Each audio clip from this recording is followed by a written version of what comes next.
యాండు ఎలా ఉన్నారా? బ్రహ్మాండంగా ఉంటారా? పెళ్లి కబురు ఎట్టుకొచ్చాను. ఓ పాలి చెవిటి పడేండే. జోగులాంబ గద్వాల జిల్లా ఉండవల్లి మండలం కంచుపాడు గ్రామ వాస్తవ్యులు శ్రీ నాయకంటి కృష్ణయ్య శ్రీమతి మంగమ్మ దంపతులు ఉన్నారు కదండి. వాళ్ళ చిన్నబ్బాయి రఘురాములది పెళ్ళండి. చూసారు అబ్బాయిని నవ మన్మధుల్లా ఉంటాడండి. నమ్మండి, అసలే మా వాడికి సిగ్గు ఎక్కువండి బాబా. పెళ్లి అనేసరికి మరీ సిగ్గుపడిపోతూ ఫోటో తీయించుకున్నట్టున్నాడు. ఏదేమైనా పెళ్లి అంటే ఆ మాత్రం సిగ్గు ఉంటది కదండి. చూసారా, మాటల్లో పడి అమ్మాయి ఎవరో చెప్పనే లేదు కదా. జోగులాంబ గద్వాల జిల్లా ఎర్రవల్లి మండలం ధర్మవరం వాస్తవ్యులు శ్రీ సిహెచ్ ఎర్రన్న శ్రీమతి వరలక్ష్మి దంపతుల ఒక్కగానొక్క అమ్మాయి రాణమ్మతో పెళ్ళండి.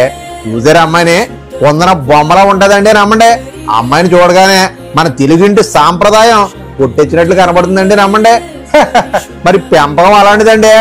ఏదేమైనా జంటను చూడాలి గాని చిలకా గోరింకలా ఉంటారండి. నమ్మండి, ఇదిగో వీళ్ళిద్దరిని అక్కడ పెళ్లిలో చూసి ఆశీర్వదిద్దరు గాని పెళ్లి మాత్రం జూన్ 5 గురువారం ఉదయం 7:45 కండి. ఇంక పెళ్లి ఎక్కడంటారా? సురవరం వెంకటరామరెడ్డి విజ్ఞాన కేంద్రం, కంచుపాడు గ్రామం, ఉండవల్లి మండలం, జోగులాంబ గద్వాల జిల్లా నందండి. అలాగే విందు అదే రోజు గురువారం ఉదయం 7:45 నుండి అదే కళ్యాణ వేదిక దగ్గరండి. నవగాయ పిండి వంటలతో 4 కూరలతో ప్రేమాప్యాయతలతో వడ్డించేస్తారు. మరిచిపోకండి, నాయకంటి వారు విందంటే ఆ మాత్రం ఆడావిడ ఉంటది కదండి. అందువల్ల ఎన్ని పనులున్నా అన్ని పక్కనెట్టేసి పిల్లా జలను తీసుకుని తప్పకుండా రావాలండి. లేకపోతే మనకు మాట వచ్చేస్తుందండి.